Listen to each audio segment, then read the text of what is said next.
Merhaba herkese. Bugün sizlere Suzan Sontag'ın son başyapıtı olan Başkalarının Acısına Bakmak kitabından kısaca birkaç bölüm paylaşmak istiyorum. Savaş iç deşer. Savaş bağırsakları boşaltır. Savaş teni yakıp kavurur. Savaş organları bedenden koparır. Savaş yıkıp yok eder. Ve savaş insan türünün doğasından gelir. Böyle diyor Suzan Sontag ve soruyor.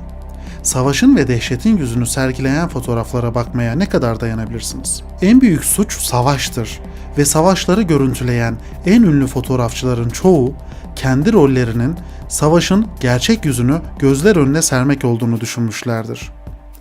Larry Burroughs'un Life dergisinde yayınlanan işkence ve eziyete uğramış Vietnam köylüleriyle yaralı Amerikan askerlerini gösteren renkli fotoğrafları Amerika'nın Vietnam'daki varlığına karşı isyanı kesinlikle bilemişti.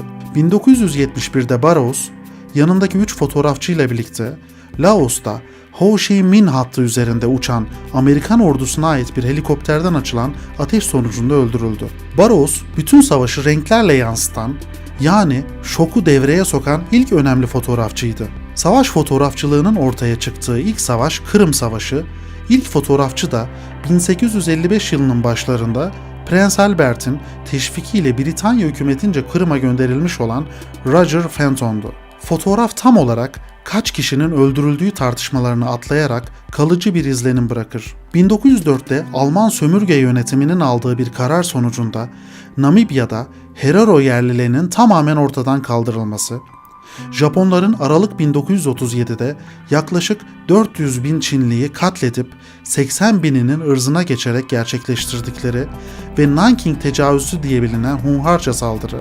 1945'te Berlin'de komutanlarının serbest bıraktıkları Sovyet askerlerinin yaklaşık 1 milyon kadının ve genç kızın ırzına geçmeleri ki içlerinden 10 bin kadarı hemen intihar etmiştir.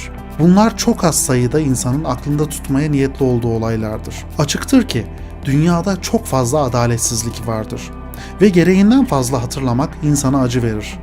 Barış yapmak unutmaktır.